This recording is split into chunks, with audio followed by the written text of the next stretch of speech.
Bluff City Media presents The Anthony Sain Show with your host, Anthony Sain. Now, let's get to the show.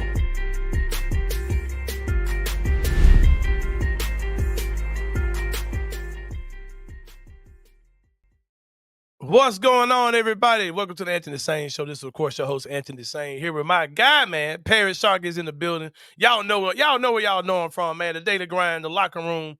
He told y'all Ja can't shoot. But look at him now, man. Look at y'all just proving everybody wrong, including my guy, Paris Shark. Man, you might have been his motivation, Paris Shark. If the Grizzlies go on to win the NBA championship this year, I think you need to be on the podium, man, as being the guguy who led Morant to be a shooter, man. And the shooting has not only been good on the court, it's been off the court as well. It has led to 3-point shooting specifically. That's 3-point shooting, man. It has led to a phenomenon of celebrations, man. That he had to take a $75,000 fine for, but now has became the grenade celebration. Oh, excuse me. The throwing my opinion out to the world, throwing my voice out to the world, and covering my ear, blocking out the noise. The celebration that has gone epic, man, that has gone super viral. Everybody across the world is doing it, man. AAU kids are doing it, man. Kids at church league are doing it. I'm sure Gabe has a basketball league starting up soon, and I'm sure the kids will be doing it there as well. Yeah, man. Morant is doing his thing due to and it wasn't shit talking about Paris Sharkey. It was an acknowledgement of the issue, which led to motivation by one Demetrius Jamel Morant. And like I said, we are doing the show today on a Tuesday. We typically air on a Wednesday. We moved the show all the way up, man, because it is game day. The Grizzlies have their playing game tonight. I was watching the game between the Clippers and the Warriors. Just either way, I'm talking shit. When the Warriors are winning, yeah, bring y'all ass on. Clippers, bring y'all bum ass on. There was the Clippers winning. Yeah, man, Golden State, bring y'all. We want y'all ass. Come on, Jimmy. Come on, bring your ass in there, playoff Jimmys. I want it. You know what I'm saying? All of it. I was down for all of it, bro. I wanted Golden State, man, for so many reasons. You have to think like so many, bro. Watching it because it was like, do I really care about seeing the Clippers? One, we haven't beat the Clippers at all. At all. It's like we've been the Clippers in 10 years. Right. And do I want to watch James Harden and Kawhi, or do I want to go against Jimmy Butler, who said he didn't want to come to Memphis? The whole gun celebration stuff started against Golden State. Against them, yeah. Buddy Hield, all that. It's on the right there. That's the matchup. I mean, that's what that's what the streets need. Yeah, that's what we need to see for sure. The Memphis Grizzlies play tonight against the Golden State Warriors, of course. Also, keep in mind, Bluff City Media is having our first watch party in a long time, man. It's going to be off the chain. The Bluff City Media watch party is tonight at Ghost River Brewing Company. There's going to be a raffle. Probably the coolest thing we're doing is that there will be a raffle for second row seats to either a playoff game or to the next play-in game. If we lose this game, we're probably going to do the play-in game thing where you get tickets to that game, second row seats. And if we win tonight's game, you're going to get playoff tickets, second round courtside seats to one playoff game, probably in the first round. So that's going to be incredible. Make sure y'all come out for that $5 draft, $6 simple cocktails, full kitchen. The food is off the chain. Their wings there are from New Wing Order. Make sure y'all come and check that out, man. Plus, we're doing a pregame recording of the show. It's going to be broadcast, and we'll be doing commentary throughout the game, hanging out, meeting fans. If you got some shit to talk to me, leave that shit at home with your wife and your kids and your mom and them, because I ain't trying to hear it. No, but for real, come out and have a good time with us, man. Like, for real. Like, we know that you guys love and support what we do, so come out and check it out. We would love to see you guys there. There's so many people's faces. I would love to put some of the names of people I see in the comments. If you watch the show, man, come out tonight, man. We moved the show up just so we can invite you guys out tonight to Ghost River at 7 o'clock. We started at 7 o'clock, like I said. Come out there. Great beer, great local tap. Going to be off the chain tonight. Bring your ass, man. It's going to be off the chain at the Bluff City Media Watch Party at Ghost River Brewery. Well, Paris Sharkey, this is not the show where we do you're not going to get a lot of the pregame previews and all these type of things. But I want to talk about Paris Sharkey, how we got where we are, right? The Memphis Grizzlies at one point were the second seed in the NBA. And I want to talk about that thing. How did we get here? Great song by what was her name? Deborah Cox had a song called "How Did We Get Here?" Right? Nobody's supposed to be here. Paris Sharkey. that was the gist of a song that came out in the '90s or early 2000s by Deborah Cox. And we'll talk about that for probably the next 30 minutes. How did we get here, Paris Sharkey? And the Grizzlies now are they are the 8th seed in the West, preparing for the play-in, where if they win, they become the 7th seed in the NBA playoffs. If they lose, they have an opportunity to get one more game at home playing against the winner of either the Sacramento Kings or the Dallas Mavericks. In that game, of course, if you win that game, you would become the 8th seed in the playoffs. Far cry, bro, from where you were even a month ago, a few weeks ago, really, for the Memphis Grizzlies. Yeah. And now we're here, and we're going to talk about how did we get here. Coming to the season, Paris Sharkey, I think that a lot of the fan base's expectations were very high. And there's several reasons why those expectations probably were as high as they were. I know I had high expectations for this season. I came in expecting this to be a very good team. And they showed a lot of that promise early in the season. But I think there are a lot of things that in this 82-game season, going back to October, between October and April, a lot of things happened. A lot of things that we're kind of skipping over, right? That we kind of forgot these were the cases, or we've just really just kind of blazed over those things like it's nothing. And we'll talk about some of those things. You're going to see me looking to the left a lot. I have an actually prepared show today, which isn't always the case. But I took some – I didn't want to forget anything, and I still feel like I forgot something. But me and Paris will go through those things to talk about how we got where we are now and what things could probably look like in the future. I seem like you see the memes that go around where it's like a bunch of little white dot people, like with little Lego man heads, and there's like a sea of people, and there's one person is like a red person, and there's like this is my out. Yeah, I don't really care what y'all say. I'm standing on this, right? I kind of feel like that person because I have a lot more optimism about even how this season played out and how we're going to look into the future and all those type of things. I'm not the person who's saying we need to get rid of everybody and trade this and fire the coach and go get a real coach and fire the GM. I'm not the person at all, bro. Like I'm well, like, you're the only person who at the trade deadline who tempered his expectations.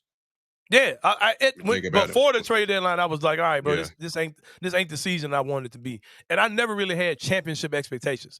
I had championship possibilities. I was like, if things go right, this team can mess around and win a championship. And that's how I felt, even up until the trade deadline. But I don't like that doesn't mean that like I'm like go get rid of everybody. Like I'm not at that place, bro. So let's just walk through to that point. Go ahead. I about to say to that point, the oldest player on the roster is 28 years old. Like right. when you get a young team, you're gonna get young resorts. That's literally what happened. They traded their oldest player away and they are back super young again. So they're extremely young now. They're extremely young now, and you're asking for a lot from young players. So I'm just gonna go through how we got to where we are. Like several things that what we expected to happen, things we thought were good things, and things we thought would work, and how they actually playing out. So we'll talk about those today. Last season for the Memphis Grizzlies, probably an historic season as far as games lost. You lost John Morant for the year after coming back from a 25-game suspension. Desmond Bane missed a lot of time. Jaren Jackson Jr. was there pretty much by himself a lot, playing with all types of dudes, right? You did not have a center on this roster at all. You had Bismack Biyombo, and you had can't think of his name, Trey Jemison. Trey Jemison, right? Like these are your bigs on the team. And that team was extremely injured. And you figured this year you'll come back not injured. You're not going to be injured like that again, and you'll have a good season. Everybody's back. You'll be healthy. You'll be rolling. If you really look at this season, bro, we had a bunch of injuries.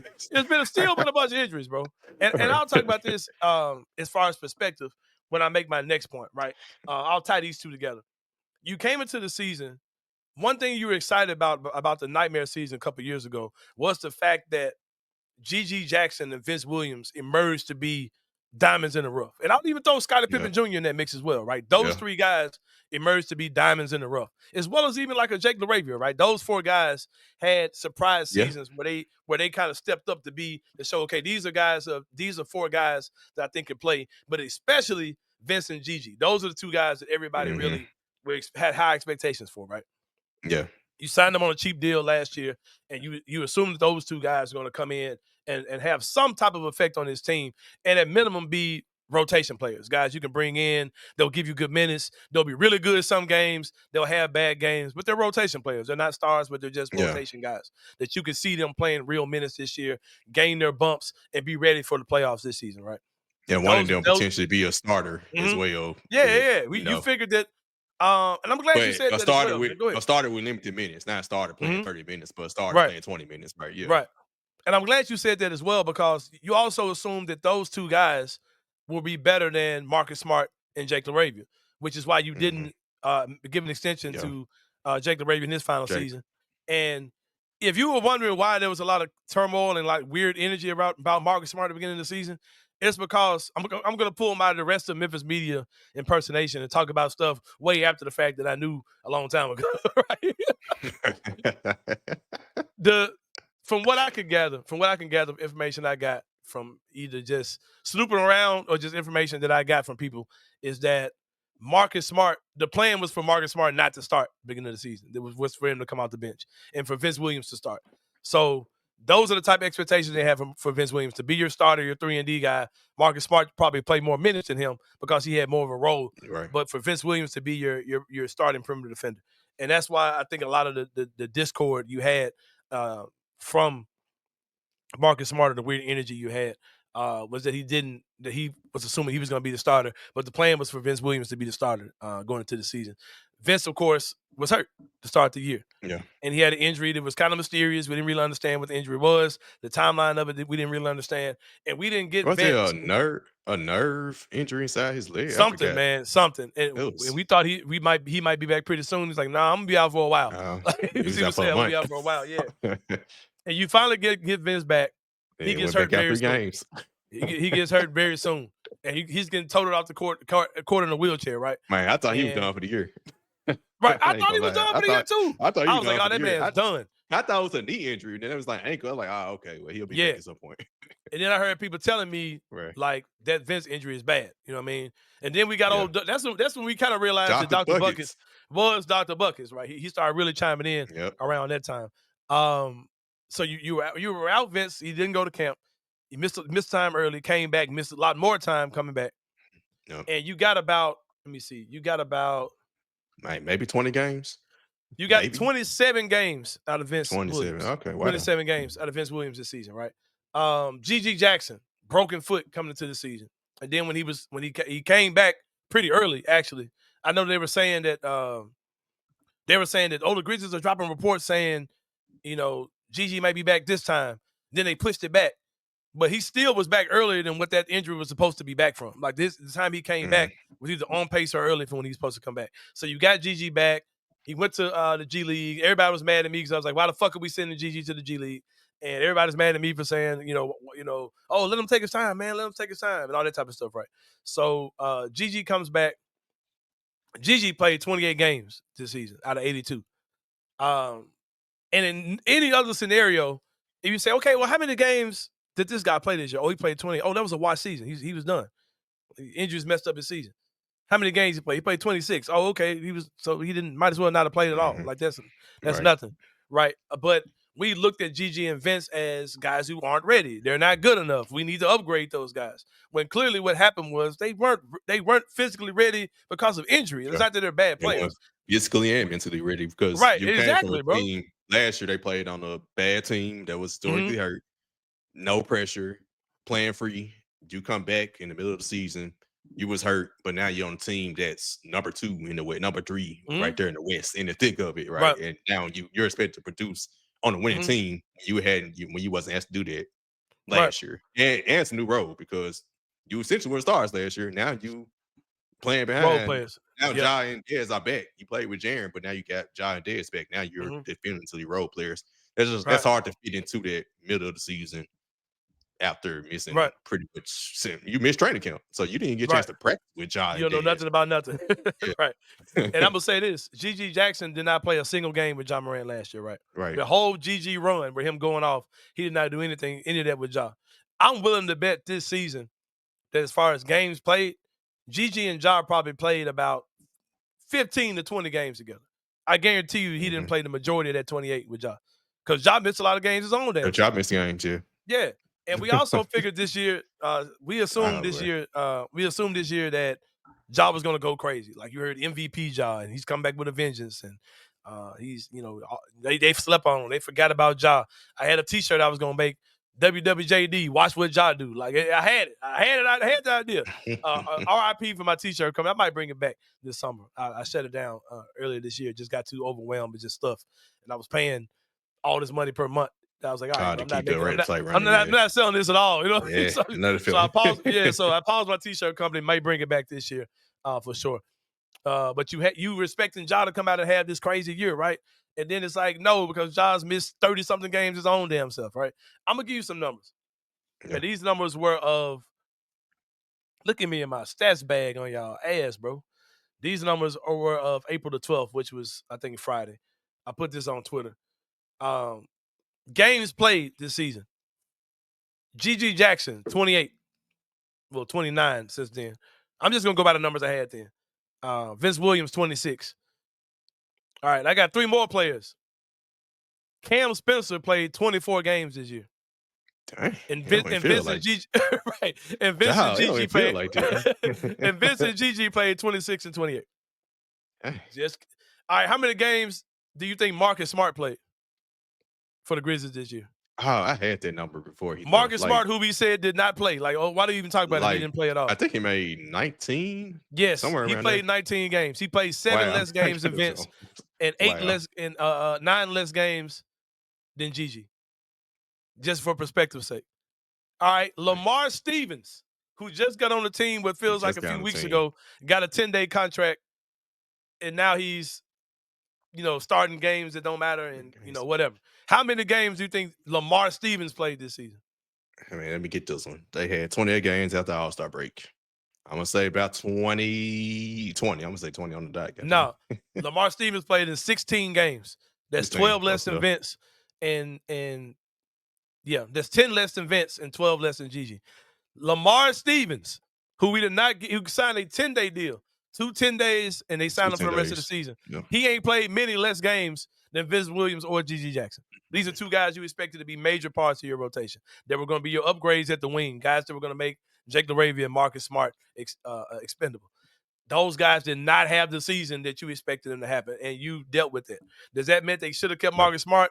Hell no. I don't care about Marcus Smart, bro. I don't care about that they let him go to trade to shed salary. At one time, the Grizzlies had to prepare for the likely reality of Jaren Jackson Jr. making an All-NBA team. That's a reality that I don't think is very likely now. But you're talking about a contract that could lock everything up, that would probably put you instantly in the second apron if Jaren had did those type of things. So I do not knock them for moving off with a Marcus Smart contract. I definitely don't care about the Jake LaRavia thing because let's see how free agency plays out as far as what Jake LaRavia is. And there's all this talk about, the Grizzlies had this great collapse. And I don't know if people are trolling or they're serious when they say this, when they say that they try to line it up with letting go of Jake LaRavia. I'm like, bro, he went to Sacramento and they got worse too. So like, what do you like? I don't get. Yeah, he don't even play. I get that one. I think people are joking around when they say that. More numbers by comparison. For you, Perry Sharkey. Ja Morant played in 50 games this year. 50 out of 82. I'm surprised he got there. Right. John Conchar played 45 games this year. Dang. Bro, and this is the least amount Conchar's played throughout his Grizzlies tenure. I feel like we haven't seen him. He's always played more. Yeah. John Conchar played 45. Jake LaRavia played 47 games for the Memphis Grizzlies this season. He played 3 less games than Ja Morant out of 82-game season. And we traded Jake LaRavia back in February. That's not how. Missed like 1 game. Yeah, that's a formula for a team that's not going to have a good season. It's not going to finish with a good season. And then if you look at the standings, man, I think we finished still with all the bullshit that happened. We finished like 2 games out of third, or 3 games out of third, or something like. We weren't like crazy away from being at the top. That's why I don't really get into a lot of people's responses, because I've seen people say, "Oh, any team where you go from 2nd to 8th, the GM needs to be fired." Like, all right, bro. Like, let's look into perspective, like how far we were from 3rd, or how far we were from 2nd, bro. Like, does that act like we just, like we were 2nd, we were like we were 10 games, like we were 10 games ahead of the 8 seed. Now we were 4 games, we were 3 games away from everybody. We talked about Ja coming back with a chip on his shoulder, and instead his shoulder was ripped apart by a dude who's not even in the NBA no more, right? Those type of things happen. Another thing we got excited about is we got these new innovative assistant coaches, Perry Sharkey, that we're going to come in with these new offenses, and literally new offenses where they were going to take this. We're going to take this offense and this offense and this offense. We're going to put them all together. It's going to be dope, man. I promise you it's going to work. Watch. I promise it's going to work. Yeah, and forgot about defense in the process. Right. And they took a nose dive. Right. And they took the Dolan Roach offense, and they took the Tuomas Isolo offense. Was basically all it took for me is just play fast. That's all it took for me, just go fast. Got that for me. And everything else supposed to be Dolan Roach, right? Pace, Right, man. Keep pace, the pace. just pace. So they took that from him. You had these innovative masterminds. Go ahead. They had 3 P's. I forgot I know it's pace, possession. I forgot the third one. It was the 3 P's. I remember Drew Hill talked about it like I don't preseason. know. But they had these innovative offenses, right? They had all these assistant coaches, all this innovation. And we saw that's probably the biggest thing that happened this season that people are acting like it was nothing, bro. You had a coach that if you look back in hindsight, your coach was a lame duck coach, bro. Like he knew it the entire season. And he did petty stuff against Zach Edey. He had petty stuff with Jake LaRavia, who's also a guy that if this guy's not on a contract, and instead of you like playing guys that are under contract, you're playing him like crazy minutes. And I'm sure the GM probably felt the way about that. Like, bro, I'm not bringing that dude back next year. You know what I mean? So I'm sure he probably felt way about that. You totally took screens out of the offense. John Morant had the worst season of his career. Now he's looking like one of the better players in the NBA at this point. Turmoil, bro. And like I say this all the time. Anything that led a GM to say, I'm firing this dude in the middle of the season, like with 9 games left before the playoffs. Not in the middle of the season. End of the season. At the end of the season, I'm firing this dude. That tells you how crazy shit has probably been all year long, bro.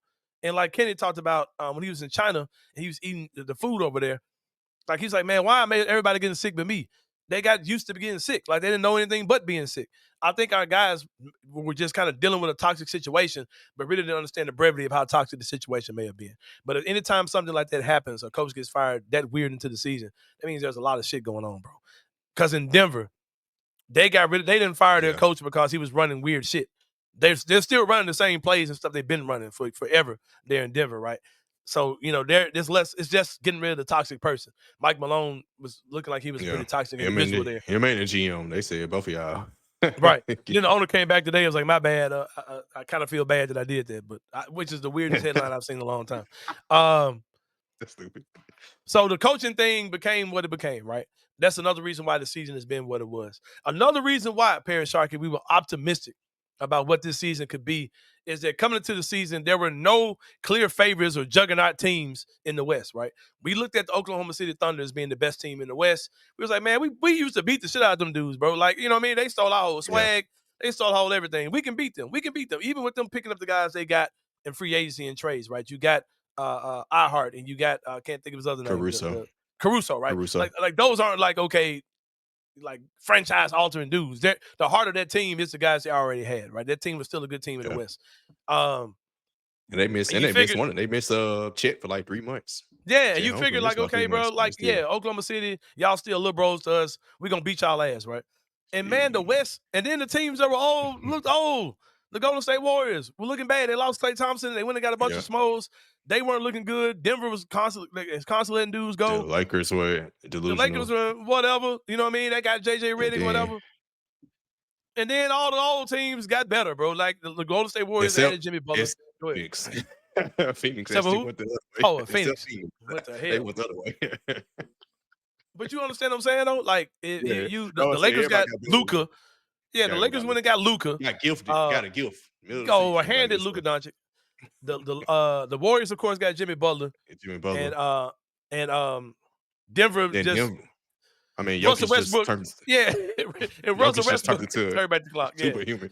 Exactly. So a lot of teams, and then the Clippers got Kawhi Leonard back, and he's been good. Yeah, Kawhi Leonard. That team is essentially that was almost like a trade where you got your best player back middle of the season. And James Harden has been like all NBA James Harden this year. Like if Jaren Jackson Jr. doesn't make one of the all NBA teams, James Harden is probably very well going to be one of the guys. It's the reason why.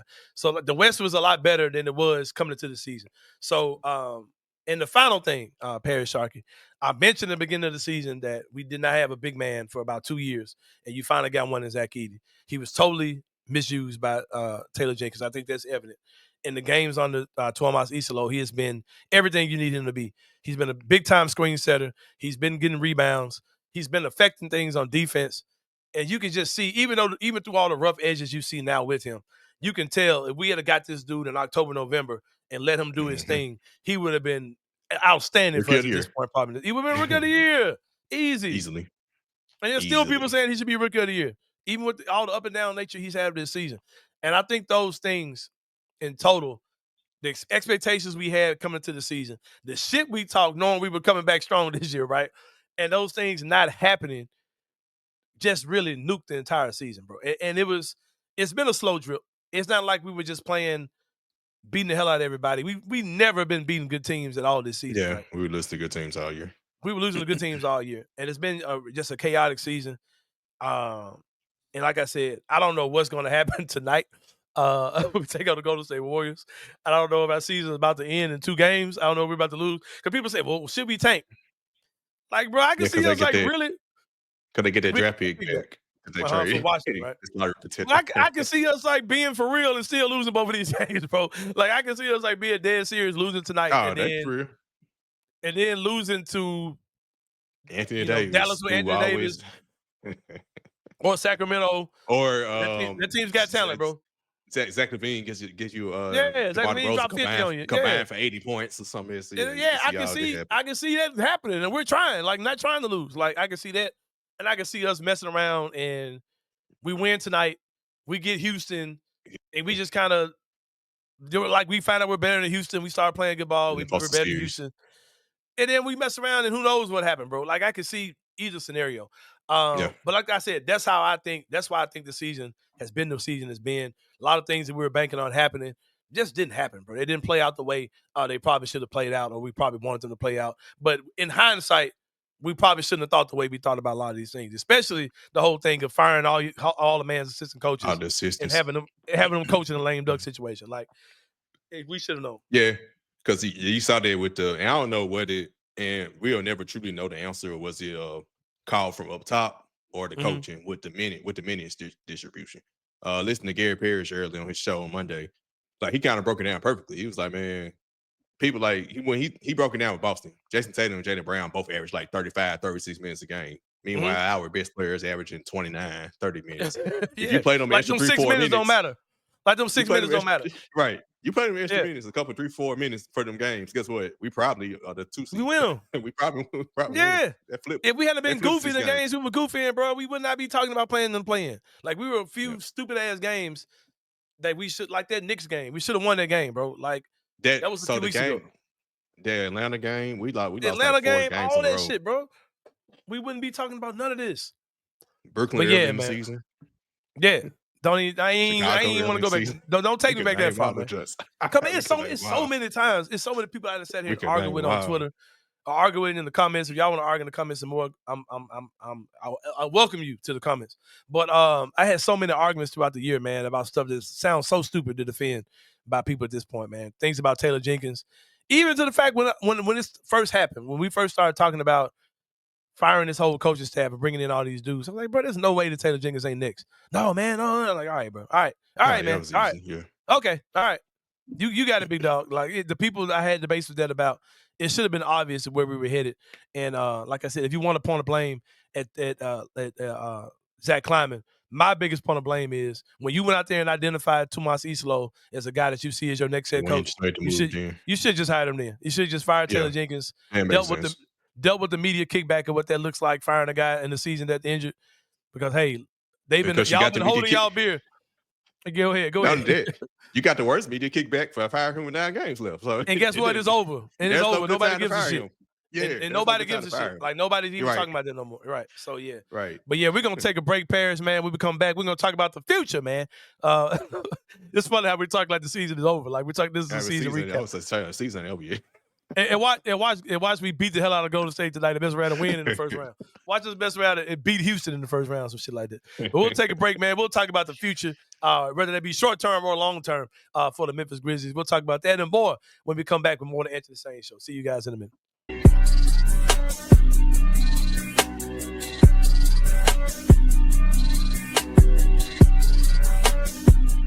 So then Ja since he was fined, he decided to change his celebration after 3, and now it is pull the clip, throw the grenade. Cover the ears. I think it's him throwing out his words. And saying he's throwing his words out, and he's not listening to what the people have to say. People are saying about him? Yes. Yeah, that makes sense. That's it. Yeah, okay. Yeah, all right. Yeah, that's probably it. That's what it is. Yeah. Definitely. Whatever it means, it's hysterical. Not only does he cover his ears, he crouches down and covers his ears. He doesn't want to hear the people. He doesn't want to hear the people. He's trying to keep the noise out. That's what it's laugh. Tune in to the Night Court Podcast with your hosts, Rob Fisher and Brevin Knight, on the Bluff City Media YouTube channel.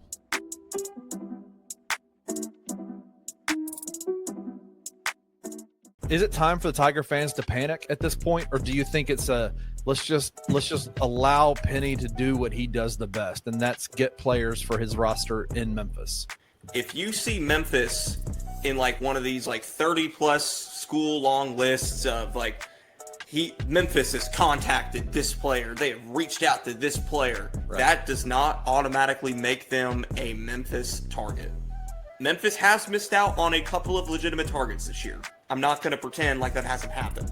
Memphis is being very meticulous about the way that it's operating in the portal right now. We still have 15 whole days for high impact players to enter the portal. And there are names that I've heard linked with Memphis that haven't even been, that publicly mentioned yet that could be legitimate starting pieces.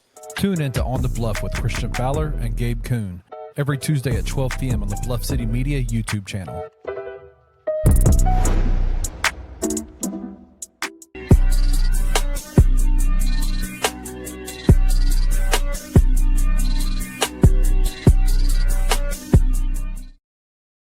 All right, y'all, welcome back to the Anthony Sain Show. Earlier in the show, we talked about different things that led to how we got here, Paris Sharkey, how we're talking about a playing game tonight against the Golden State Warriors, right? We also talked about the game that is tonight. There's a watch party for that game, man. We got the graphic about to come up for y'all, too, so we can talk about that joint. It's the Bluff City Media. Look at the timing. Oh, shit. The Bluff City Media watch party. It's going to be at Ghost River Brewing tonight at 7 p.m., April 15th. Come out there and hang out with the hosts of Bluff City Media. I'm going to be there. Paris is going to be there for a minute. I think Daniel Greer is going to be there for a minute. The two Bucks guys are going to be there, the guys from the Daily Grind, except for Luke Hatmaker. Luke Hatmaker does not live in the city of Memphis, so he won't be there tonight. I'm assuming he's not going to be there tonight. But come hang out with us tonight at Ghost River Brewing, giving away tickets, man, to second row seats to either a playoff game or to Friday's play-in game. We'll figure out what makes the best sense for that. Specials all night, $5 draft, $6 cocktails. They are typically closed tonight at Ghost River. They are opening up for you guys to come out, for us to come out and have a good time, watch the game. We're going to be doing a live pregame show starting at 7. And we'll be mixing and mingling throughout the night with the people who are there. May do some commentary on stage during halftime. I don't know what we might do, man. We just gonna do what we do. But if you want to see Intoxicated Sain come through, because I'm gonna be getting there. Had something real crazy I was about to say, but hey, I started filtering myself a little better these days. Man. I'm trying to go mainstream on y'all ass. But no, make sure y'all come out tonight. I'm not trying to go mainstream at all. This is my home. This is what I do, and thank y'all for supporting us. But Paris, let's talk about it. Let's talk about it. The future, man. How do we get there? How do we look better next year? Most of our fans are talking like the season is over. I mean, like the franchise is over. Like this is it. Like this is all we got. Like the NBA ain't got no more seasons left, right? Like after this season is over, bro. Our guys are 35. Like this is it. But I do want to talk about that, man. Real fast. Our 3 best players on this team are 25 years old, bro. Like they're literally 25 years old. And the Oklahoma City Thunder had a tremendous season last year, finished as top seed in the West, barely beat a bad Pelicans team in the playoffs. They got injured in the playoffs. If Zion Williamson had stayed healthy, some people think that the Pelicans might have won a couple more games. Like all these, then they lost. They lost in the second round, right? And nobody came in talking like the Thunder were a failure. They reassessed and they went and got 2 more guys on their team and that they probably needed because they didn't really have any bigs at all on that team. And they needed They got freaky ass, what's the name, out of here. And that team still would have been good if they had Josh Giddey. Might have been better with Josh Giddey, like being for real. Like Josh Giddey had a pretty Josh good Giddey looking good. Yeah, he had a good year for Chicago, man. So, I mean, they made those deals. But if they didn't make those deals, they probably still would have been very good. If Oklahoma City came back and said, hey, we're just going to ride with Chet. We're going to keep Josh Giddey freak ass. Guess what? The Oklahoma City Thunder still would have been the number 1 seed in the West, right? So what was I saying? But nobody like looked at them like, oh, they need to fire the GM, or they need to fire their coach, or they need to get more, do whatever. You know what I mean? Like that didn't happen, bro. Like nobody was like destroying that team, and they would have been fine even if they hadn't made the moves they made. But they made those moves because they literally did not have a big man last season. Yeah. But I said all that to say, bro, like I'm not in this place where, and if you watch the NBA and if you're watching your team with this whole championship or bust mentality, you're gonna miss a lot of fun and a lot of fun seasons, right? The Utah Jazz never won an NBA championship, but those dudes had a hell of a run of being a really good organization and being really fucking good for a long ass time. I'm talking like 15-year run of like John Stockton and Karl Malone and just being good as shit. Never won a championship. The Grizzlies themselves, we just celebrated Tony Allen, the grit and grind era. Yeah, like who's gonna tell me that shit wasn't dope? Like watching the grit and grind. We're not saying they won the championship. It was fun. That was a fun 7-year run. Right.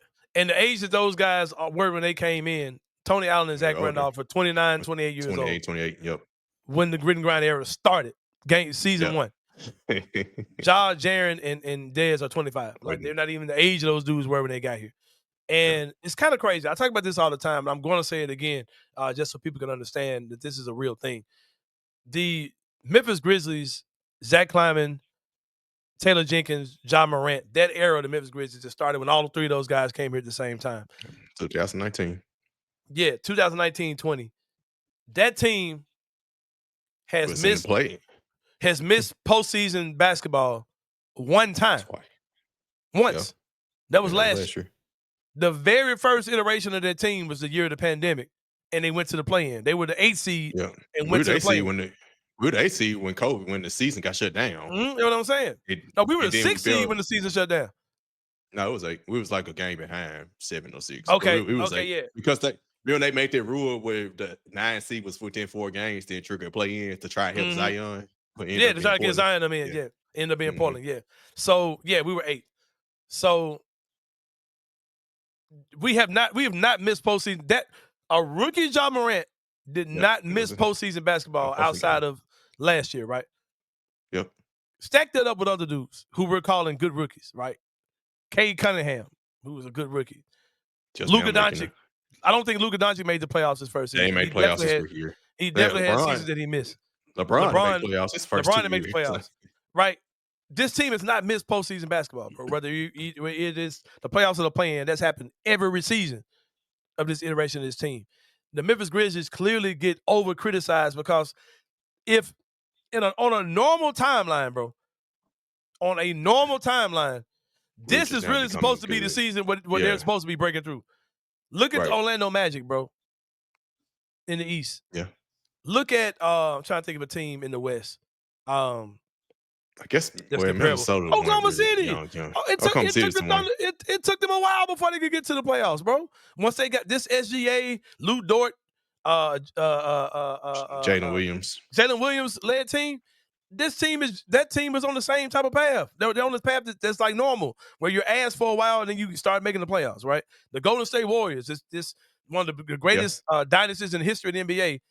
They were ass. Then they started getting better. They started going to the playoffs. They started losing in the playoffs. Then they turned to a damn dynasty. That didn't happen until Stephen was 27, 28 years old, though, bro. Like, that didn't happen until – and it's like our fans have this weird, oh, man, no, bro. Like, it's like we got this whole like, we got to act like we're somebody else or act like we're in the same boat as them. Like, bro, we're not there, bro. That's not what's going on with us, bro. And people say – the thing that's killing me now that people are saying is the whole – like, why are we doubling down on youth again? Because our best players aren't 21 anymore. You know what I mean? The first time when we doubled down on youth, John was 22 years old. Like that year that we went and got Jake LaRavia and David Roddy and all them. Bro, that was 3-4 years ago. Like doing that then with a team like that's young like that, when your best players are that freaking young, and doing it with guys that are 25, 26 is a different Totally different thing, bro. You should be able to add young players to this team and be led by your best players. But when your best player plays 50 games and he's wearing a shiesty mask and going through the bullshit John's had to go through this year, like where you just like say, let's just stop setting screens. Like, you're only going to be so good, bro. Like, that team is not going to be good. But if Jaren, and Dez actually become the leaders they're supposed to be and actually are healthy and they're actually like this unit, this cohesive unit, you should be able to add young players to that core, bro. Like, it's the whole concept of thinking, oh, you need to add more vets to this team. Like, bro, like, you shouldn't have to do that, bro. Like, your 3 best players, you got 3 dudes on a max contract, bro. You know what I mean? And that's why I say, although I will push back against that. You do need some for it. You can't have your oldest player being 28 and you thinking, and put it this way, maybe Zach Kleiman was telling us that this team is not contending for the title. Ready. That's probably what it was. Because as fans, we thinking, oh, we're ready. Go get that veteran. Because even like OKC, we think we look like we're far away from them right now, right? But Caruso he won an NBA championship. That's a veteran, right? That's actual veteran experience. You got Isaiah Hartenstein who has playoff experience. They actually added players that have their experience, while the Grizzlies didn't. And but maybe do you particularly have to? Do you particularly have to, bro? I would say, yeah. Boston didn't win until they finally added. But they were also going to the conference finals and the NBA finals without doing all that. You can't do that without doing it, but you can't actually win it without it. But how do we know that Boston had to go get the dudes they got? Because Porzingis didn't play at all in the finals, and they went to the finals without Porzingis. Yeah, he didn't play before the finals, but yeah, he didn't play much in the finals. I was talking about like Drew Holiday, yeah, Derek White. Those are their additions. I get that. I get all the arguments people say about adding vets. I would love to wake up and the Grizzlies have whoever these dudes are, right, on the team. I would love that to happen. But I'm not going to say that I don't think it can't happen unless you go that route. Like, I just don't believe it, bro. I just don't think that's true. Here go what I can get you on the other one. If you just run this back with the same, if you keep the same core and you technically don't. You just won't win until they're 28, 29, 30 years old. That's fine too. But, you know. You pushing it down the line. Yeah. Yeah, he need to come out and say that. Right. Because our fan base has championship expectations. I'm like, hey, bro, I think it's kind of crazy. Like, we went to the Western Conference Finals once. Like, in this iteration of the team, we love to try to prop up that 2021-22 team. The team didn't do anything, bro. Like, we probably should have lost that Minnesota series, and we got our ass put out against Golden State. Like, we ain't really probably should have. Like, we really be talking like that team really did something. They didn't, bro. They didn't do anything. It was something you said. All right, and I'll say this to counter what you're saying. And I get what you're saying. I get everything that the fans are saying. And I'm not saying I wouldn't like to get other dudes on this team. But my whole thing is I have this big belief in the dudes that we have on our team already. And I might sound crazy for saying it. But if the Phoenix Suns didn't do anything to the team they went to the finals with Chris Paul, right? If they kept Devin Booker, if they kept DeAndre Ayton, who's been a lot better in Portland, if they kept Mikal Bridges, if they kept Cam Johnson, and just got a point guard, I don't care how they got him. Whether it was Tyus Jones, still ended up coming to that team this year. Or they could have kept Chris Paul. They kept Chris Paul, right? Or they kept Chris Paul. Like, with Phoenix, would we be saying that, oh, man, Phoenix ain't got enough, or they go get a vet? Like, no, bro, that team would have been good as shit. Yeah, and in my opinion, bro, right? Well, in my opinion, when I look at Jalen Wells, when I look at Gigi Jackson, when I look at Zach Edey, when I look at Vince Williams, I'm like, bro, that is a nice plus the 3 guys who you know are your guys, Ja, Jaren, Dez. That's 7 dudes that I believe that can play. I think Scottie Pippen Jr. can fucking play, bro. That's 8. That's 8 dudes. I think Santi's fine. Whatever. If he's fine, not fine, 7 dudes, 8 dudes. There's 8 dudes who I think can play, bro. And I think we'll be really good players. Like, how many good dudes you think you need on the team, bro? Like, how many good dudes Oklahoma City got? How many really good dudes the Boston got, right? And it's like I think that our guys. Boston had a 7-man rotation in their championship. They literally only played 7 players. And Denver did the year before. Denver only had 7-man rotation. They won the bro. So. And people act like we just gotta have like go get some vets. Like, bro, you go get vets. Gigi Jackson and Jalen Wells and all them, they ain't playing, bro. If you go get vets, some dudes ain't gonna play. Like, you might as well just say those guys, you don't want them here because they're not gonna be part of your rotation if you got that many dudes. And Isolo don't play a lot of dudes like Taylor Jenkins does. I just think, I don't know, bro. I just think that we have a very talented team that's just young. And I think people think you've got to wait 3 or 4 years for those dudes to be good. No, bro, they're probably going to be good next year. Like most dudes, between year 1 and year 3, they become who they're going to be, right? And you're looking at guys you're expecting to be like, who would be surprised if Zach Edey is like really fucking good this next year? I wouldn't be surprised about that. Like G.G. Jackson bounces back next year. How good is G.G. Jackson? We're just going back to being normal, like not to be as bad as he was this year. Vince Williams, if you get Vince Williams from a couple years ago with a little bit more playoff experience, all those type of things on him, how good is Vince Williams? How good is Scottie Pippen Jr.? Like, bro, it's like we act like these dudes can't hoop. Jalen Wells, like, come on, bro, like these dudes can play. Also, if your B3 can play more than 30 games together. Yes, you're good. You're good automatically. Yes, bro, like, what do you think about that too?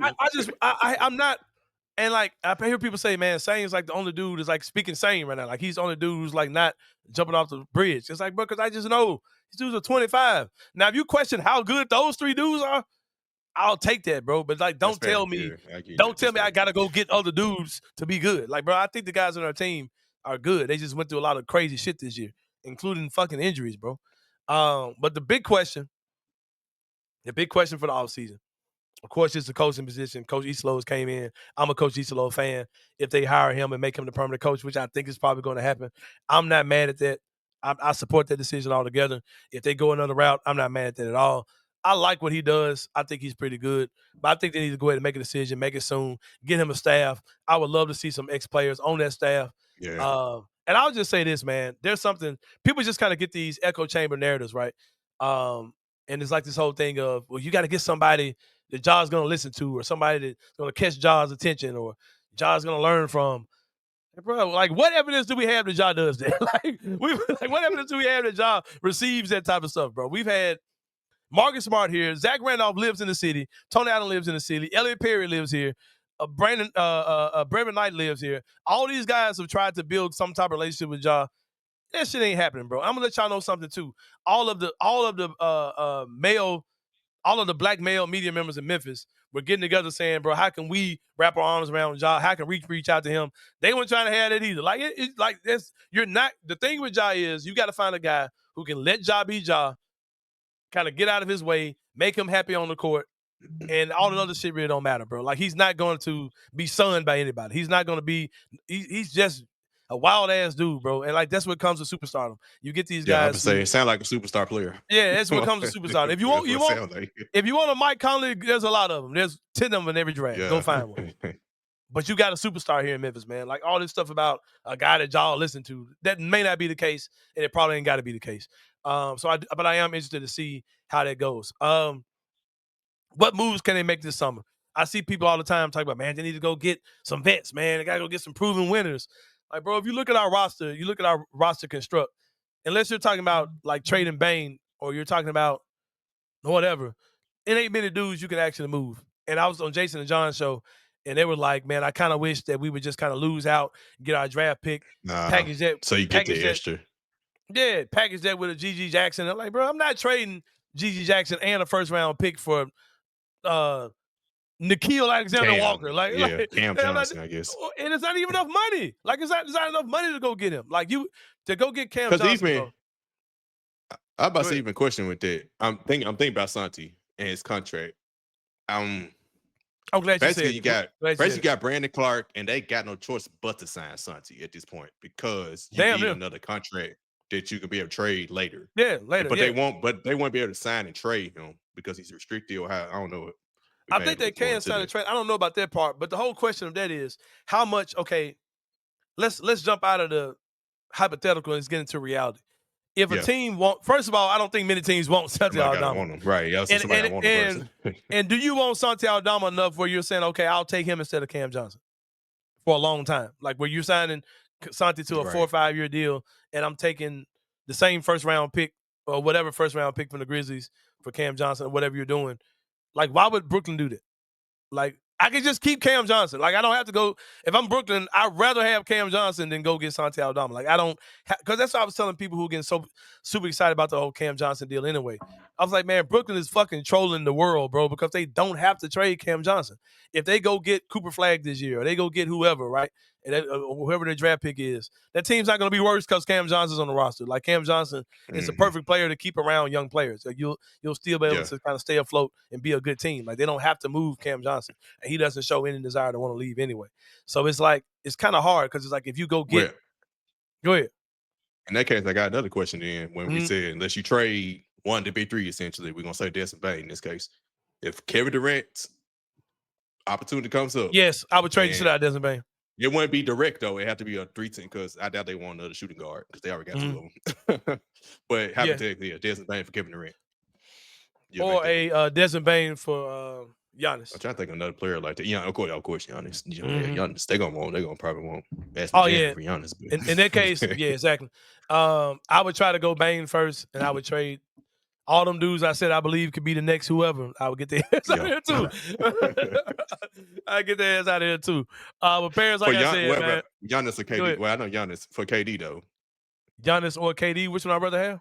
I'm saying, I know we were trading for Giannis because he's still young enough, right? 31, 30, whatever. KD at 37. Would you still trade those younger guys? Throw them in the package for KD? I think I would do. I would do Dez and maybe Vince for sure. Vince definitely, yeah. Not Gigi. Fuck, man. I think I'm being. Cause you got KD, bro. We cold as shit. Yeah, man. I ain't gonna lie. Probably whatever they want. I ain't gonna lie. Probably Bain whatever they want. Be honest with you, bro. Long as they want like 10 players.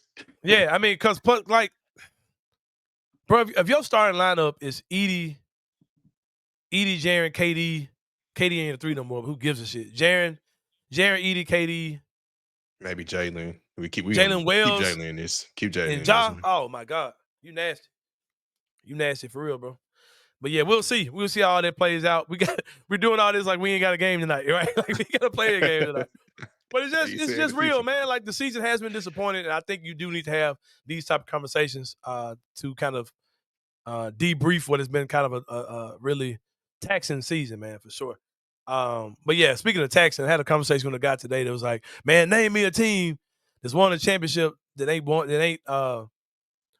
paying the luxury tax, right? And I was like, yeah, bro. I mean, you got a point. I mean, that ain't really happened. I can name a lot of ass teams. Yeah, you're probably gonna be in the luxury tax this offseason. Yeah, you're probably gonna be in the luxury tax this summer anyway. Like I don't. So I mean, there goes that. Like that part don't matter nothing. But let me just give you a list of teams that are taxpayers that you may be surprised about. Hold on, let me run through those real fast. Hey, the second apron scary though. Yeah, the second apron just lock your shit up all the way up. For one, the New York Knicks are big time taxpayers. I think they're like $30 million over the cap. Ain't finna win nobody's championship this year. And I told people that. I was like, yeah, we're excited about the Grizzlies of the East. They're the Grizzlies of the East, literally. They do the same people thing. Excited about people excited about the Knicks, and they not coming out the East. I doubt they even make the conference finals. Hold on, bro. Let me get this list of dudes right. I know Phoenix for sure. Phoenix is a taxpayer. Miami is a taxpayer. Hold on, bro. I can't find it. Of course, I can't find it now. I think Golden State avoided the tax. Somehow they did, but yeah. Hold on. Of course, Boston in the tax, but I mean they won a championship, so we talking about teams that didn't win. Is Milwaukee? I'm sure Milwaukee in it, or did they avoid it with their trade? Yeah, it's another badass team that's a taxpayer, bro. A bad team. Yes. They get the standings because I could probably find their team. Phoenix is one. Miami is a third team. I was like, damn. Dallas, technically. Dallas, yeah. Dallas is a taxpayer. Yeah, say Dallas.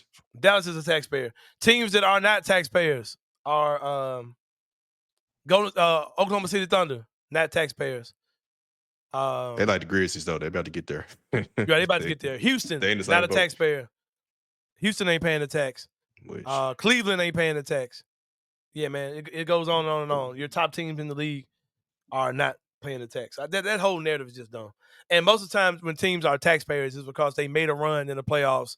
They're good. It's time to pay their dues. Now we pay to keep everybody. Like that hadn't happened to us. We haven't had no season where we made no deep run. And it's like, yeah, man, we're right here. Let's keep our dudes. You don't, and it's so much nostalgia talk people been doing. You don't go into the fucking luxury tax to keep Kyle Anderson and D'Anthony fucking Melton, bro. Like that's not why you go into the tax, bro. Like, and it's we try to compare our situation to so many weird situations, bro. Like, how many teams can you think of that have drafted 3 dudes that ended up being max players, and you're paying your own dudes max? Like, that don't happen often, bro. Most teams, if they got 3 max players, they might have drafted one of them. OKC traded James Harden. They did, and they traded one of them before they had to pay all 3 of them. James Harden. They traded to go get SGA, their best player. They got him via trade. Like, they didn't draft him. Like, it's like we really be acting like the Grizzlies just out here just doing dumb stuff, and we ain't got, like, bro, we're drafting dudes that are like high level rotation players, like max dudes. Like, we're spending money, bro. Like, our fans just get kind of goofy. We just kind of want to act like we're some other organization. We want to kind of really what complain, it is like is we'll complain like we're somebody else. Like, bro, we ain't that team, bro. Like, anyway, really what it is, we were ahead of OKC, and now OKC look like they're miles ahead of us, right? Houston, they were broke. It's like now we looking like, dang, we fell behind those teams, and we was just there. So it's you looking at the other But you know what else Houston did too, though? Because Houston ain't really did, like, going to go get, you went and got Fred VanVleet, but we got Ja. Ain't like we needed a point guard. Like, we need a vet point guard. Yeah. Our point guard is better than Fred VanVleet. They went and got Dylan, whatever. You traded for him. He's good, but they had a gym coach as a coach. They had a gym teacher as a coach, and they got his ass out of there, and they went and got a real coach. Got a real coach. Is that Tomas Isolo? I don't know. We'll see. We'll see very soon. Well, Paris Shark, it's been a good one, man. See y'all tonight, man. The Ghost River Brewing tonight, 7 p.m. Ghost River Brewing. The host of Bluff City Media will be there. We hope you guys will be there as well. Giving away courtside tickets, either Friday's game if we lose, or a first round ticket, first round seats, second round courtside seats. I'm sorry, second row courtside seats to the game. Come check it out, man. For Paris Sharkey, for Kenny Stubblefield, this is Anthony Sain. See you guys Friday. No show on Wednesday. See you guys Friday, man, and we out. Thank you for listening to the Anthony Sain Show. If you enjoyed this episode, leave a rating and a review wherever you download your podcasts. Also, like and subscribe to Bluff City Media's YouTube page. For comprehensive coverage of Memphis sports, head over to www.bluffcitymedia.co and find out how you can become an insider. We will see you back here next week.